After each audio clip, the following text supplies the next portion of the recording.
Hey, what's up guys? It's Jermaine here from AvoidingBroke. Hope you're keeping really well. And today we're going to launch into another video looking at our career advice.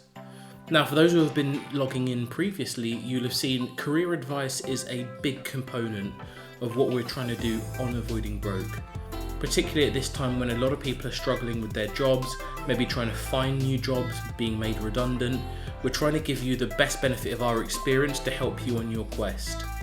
So today I'm going to talk to you all about some of the top 5 things that I see as key interview skills that I would assess for. So these are things that when you are going into interview, you should be thinking about demonstrating in your answers. So if you're ready to go, let's just jump straight in. So guys, the 5 things I'm going to give you, they're not in any particular order. And the best thing that you can do is really just think broadly about how your experience can help demonstrate these different competencies. So number 1, and actually it's probably just worth us talking about, these for me are our core interview skills. So number 1 is teamwork. Guys, as obvious as it sounds, teamwork is one of the really key ingredients that is always essential you can demonstrate. Because look, we're very rarely in positions where we are working just in isolation. We're usually relying on other people, needing to communicate with people, needing to demonstrate how we can work as part of a greater unit in order to generate a greater outcome. And so teamwork is key. Now, through any of your different endeavours, you may well have been on, say, different sport teams. You may have had to work in teams within your previous roles. I'm going to just put prev roles. Whatever it may be, there's going to be an opportunity for you to demonstrate your team working abilities. So think about it beforehand, think about the examples, and always call that teamwork element out. The second component is I'm going to just put competence. And you can call it competence or ability. With the job market as it stands right now, you get less and less opportunities to necessarily have somebody take a punt on you. It may be the case that you need to demonstrate more of your skill and how it can suit the role. Now, that doesn't always mean you need to have done the specific role before, but you need to show how you can flex to do it.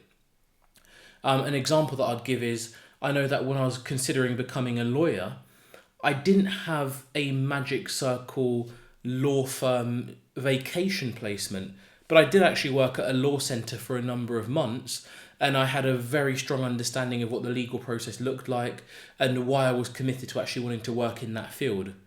Now, I chose not to pursue it in the end, but you can get the drift here. Showing your ability and your competence and being able to do something which is relevant to the area you want to go into, that's the key, guys, and just think about it. So the key thing we're looking for here is just relevance. And you can always go cross industry or field, so long as you can relate it back. That's the key, okay? The third thing is decision making.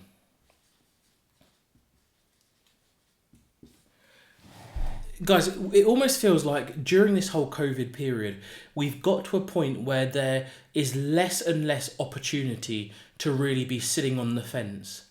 There is more value placed on being decisive, doing your research, coming up with your best course of action, and then being willing to commit to it.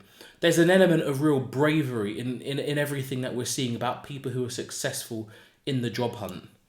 So that's why for me decision making is really important. And decision making should be grounded in how you assess risk. It should be grounded in how you look at your options in anything, and it should be grounded in execution. Any decision you make will often have a balance of these factors. And I think when you're then looking to show your competence, it's very, very convincing if you can actually show how you've weighed up risk in a situation, your options in a situation, how you've selected an option, and then how you've gone ahead and followed your line. Really important. Fourthly, is we're going to talk about professionalism. And guys, as silly as this might sound, this is kind of good old-fashioned behaviour. Now, when I think about professionalism, if anyone were going to ask me to give them advice, I would just say, be considerate. One of the things for me as an interviewer that really stands out like a sore thumb is a candidate who thinks about themselves primarily and is not necessarily showing consideration for all those people around them. Those kind of things, they show when you really least expect it sometimes, and actually when the team doesn't really benefit from it. So it's really important that if you want to think about professionalism, that level of consideration means that you're not just thinking about yourself, but you're thinking more broadly about the team and what different people need at different times, and you're able to work with people. And that's really what I'm getting at with considerate. And I can tell you from a lot of my own career and feedback that I've received, one of the reasons I've been quite successful in team environment is because people genuinely just felt they could work with me. Even if I didn't have as much technical skill as some other people, having confidence that you can work with someone gives you confidence you can overcome problems. And that's a really positive behaviour. So just think about being considerate. Think about when you're turning up, be on time. Think about basic politeness. Think about if there is an opportunity to do something, think about what do others want or need. What do others need? Guys, if you can just be ingraining a behaviour that is considerate, I think you're going to give yourself a really, really strong chance of coming across as a very genuine, likeable person who can fit into teams. And the fifth thing I'm going to add to you guys, and it underpins all of this, and it's just two very, very simple words which hopefully don't need too much explanation, is work ethic.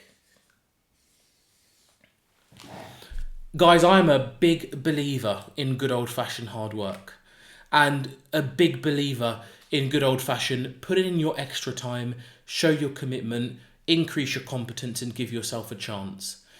What we're seeing now in this COVID environment is good old-fashioned hard work has really got a strong place in the workplace, because companies are making less money, they're hiring fewer staff, they're under a lot more pressure. And so if you've got the choice of hiring somebody who is willing to go the extra distance versus somebody who won't, quite often that decision is going to make itself. Never ever underestimate the value of good old-fashioned hard work. And I can say very proudly, for the first graduate job that I took on when I was at EY, I never forget when I was in my final interview. And at this point, I'd been through rounds of interviews. I'd been placed in a hotel in London for a 2-day assessment centre. And my very, very, very last interview, when I was interviewing at More London, they asked me, we were going through, the interviewer's name was Matt, and we were going through talking a bit about myself. And I really was very proud to him to say, you're going to get yourself a person who is willing to put in those hard yards. And I remember getting some feedback, and it was one of the things that I remember Matt really liked about me and my character. And honestly, that kind of trait of good old-fashioned hard work, I've employed it every day since now, and thankfully things seem to be going okay. So there you have it, guys. These are my top 5 core skills to be able to demonstrate when you're in your interview. Be able to show that you're a team player. Show how you've got that competence and ability. Even if you've not done the specific role, how you've flexed and you've got some relevant experience. Be able to show how you can make decisions by balancing your risk, your options, and then executing like an absolute demon. Show that professionalism, and by that I'm talking about that great consideration for your fellow workers, those people that you turn up with every day, go on the line with and go on the grind with. Show that consideration for them. And then lastly, back everything up by some good old-fashioned hard work, grit and determination. Guys, if you can pull all this off, and if you can bring these skills and these competence into your interview, and if you can show people you are a really dependable, solid person who's got a bit of nous and a bit of hard work behind them, I bet you guys you're going to improve your chances of shining in whatever interview you're going into. I know we're going right into job placement season, so these are the kind of skills, guys, you should be polishing up right now. As ever, if you've got any questions, leave them in the comments and I'm going to come back to you as quickly as I can. And just keep liking, subscribing and following, guys, for this content. We're going to put out as much as we can to help you on your journey. Good luck, folks. I'll speak to you soon. Bye-bye.